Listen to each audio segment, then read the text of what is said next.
ಇದ್ದಾರೆ. ಸ್ವಲ್ಪ ನಮ್ಮ ಇರಿಗೇಷನ್ ಅವರೆಲ್ಲ ಸ್ವಲ್ಪ ಕೇಳಬೇಕು. ಇರಿಗೇಷನ್ ಹಿರಿಯರು ಅವ್ರೇನು ಪ್ರಸ್ತಾವನೆ ಮಾಡಿದ್ದಾರೆ, ಮಂಡ್ಯ ಇರ್ಬೋದು, ಹಾಸನ ಇರ್ಬೋದು, ಬಾಗಲಕೋಟೆ ಇರ್ಬೋದು, ಬಿಜಾಪುರ ಇರ್ಬೋದು, ಗುಲ್ಬರ್ಗ ಎಲ್ಲ ನೀರಾವರಿ ಇರೋ ಕಡೆ ಇದೊಂದು ಬಹಳ ಮೇಜರ್ ಸಮಸ್ಯೆ. I fully agree with him. ಎಲ್ಲೂ ಟೇಲ್ ಎಂಡ್ಗೆ ನೀರು ಹೋಗ್ತಾ ಇಲ್ಲ. ಏನಾಗಿದೆ, ನೀರನ್ನ ಪಂಪ್ ಮಾಡಿಬಿಟ್ಟು ಲಿಫ್ಟ್ ಇರಿಗೇಷನ್ ಮಾಡಿ ನೀರು ಬಿಡ್ತಾ ಇದ್ದೀವಿ. 50% ಮೇಲೆ ನೀರು ಹೋಗ್ತಾ ಇಲ್ಲ.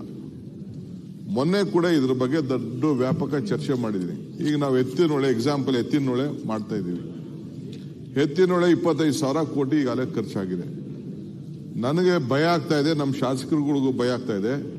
ತುಮಕೂರು ನೀರು ಬಿಟ್ಟೋ ಸ್ಟೇಜಲ್ಲಿ ಇಲ್ಲ. ಈಗ ನಾವೇನಾರು ಅಲೋ ಮಾಡಿಬಿಟ್ರೆ ಇರೋದು ಪ್ರಾಜೆಕ್ಟ್ 1-2 ತಿಂಗಳು ಮಾತ್ರ ನೀರು ತೆಗಿಯಕ್ಕೆ ಅವಕಾಶ.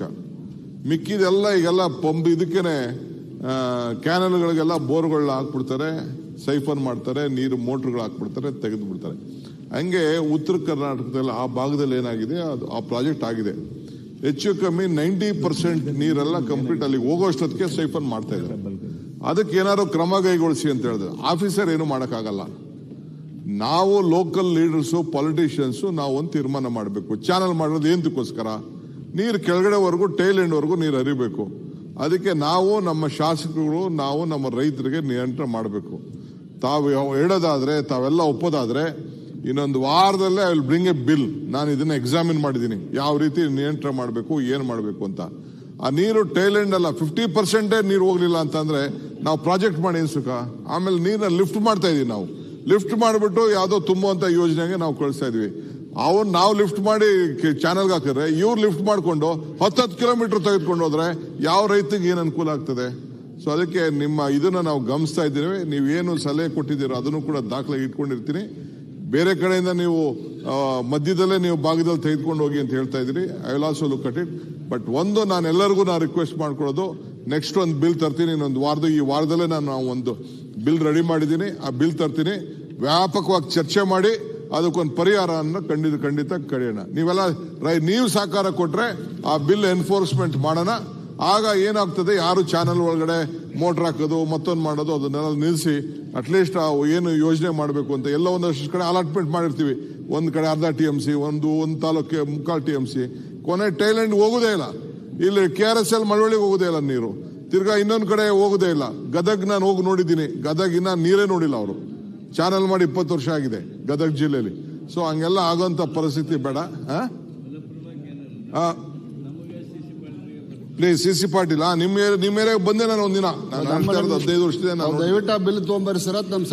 ದಯವಿಟ್ಟು ಆ ಬಿಲ್ ತೊಗೊಂಬರಿ, ನಮ್ಮ ಸಂಪೂರ್ಣ ಸಹಕಾರ ಇದೆ ಸರ್. ಅದಕ್ಕೆ ಯಾಕೆಂದ್ರೆ ರಕ್ಷಣೆ ಮಾಡ್ಲಿಲ್ಲ ಅಂದ್ರೆ ಇಟ್ ಇಸ್ ಇಂಪಾಸಿಬಲ್. ಯಾವ ಪ್ರಾಜೆಕ್ಟ್ ಮಾಡೋದು ಸಾಧ್ಯ ಇಲ್ಲ, ಬರ್ಲಿಕ್ಕೆ ಸಾಧ್ಯ ಇಲ್ಲ. ಸನ್ಮಾನ್ಯ ಅಧ್ಯಕ್ಷರೇ, ಸಚಿವರು ಈ ಟೈಲೆಂಡಿಗೆ ನೀರು ಹೋಗ್ಬೇಕು ಅಂತ ಇಲ್ಲೇ ಹೇಳ್ತಾರೆ. ಮತ್ತೆ ಇವರೇ ಮಧ್ಯದಿಂದ ನೀವು ಯೋಜನೆಗಳು ಮಾಡ್ತಿರಲ್ಲ, ಅದೆಷ್ಟು ಸೂಕ್ತ ಅಂತ ನಾನು ಕೇಳ್ತೇನೆ. ನಮ್ಮ ತುಮಕೂರು ನೀರು ಯೋಜನೆ ಹೋಗ್ಬೇಕಾದ್ರೆ ನೀವೇ ಒಂದು ವೈಡನ್ ಮಾಡಿದಿರಿ ಕೆನಲ್ ಇಲ್ಲಿಗೆ ಕುಣಗಲ್ವರೆಗೂ. ಮತ್ತೀಗ ಗುಬ್ಬಿ ಹತ್ರದಿಂದ ಮತ್ತೆ ಎಕ್ಸ್ಪ್ರೆಸ್ ಹೈವೇ ತಗೊಂಡು ಹೋಗಕ್ಕೆ ನೀವೇ ಯೋಜನೆ ಮಾಡ್ತೀರಿ, ಅದೆಷ್ಟು ಸೂಕ್ತ?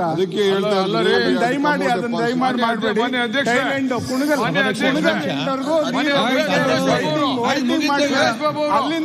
ಅಲ್ಲಿಂದ ಬೇಕಿದ್ರೆ ಇವರು ಎಕ್ಸ್ಪ್ರೆಸ್ ಹೈವೇ ಮಾಡ್ಕೊಳ್ಳಿ, ಏನಾದ್ರು ಮಾಡ್ಕೊಳ್ಳಿ.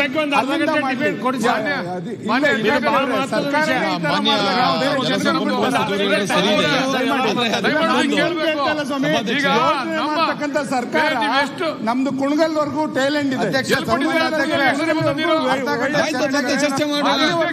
ಅಲ್ಲಿಂದ ಎಕ್ಸ್ಪ್ರೆಸ್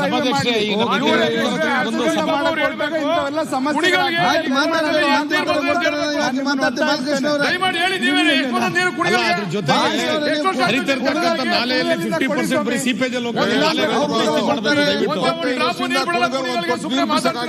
ಬಿಡಿ. ಈಗ ಅಲ್ಲಿಂದ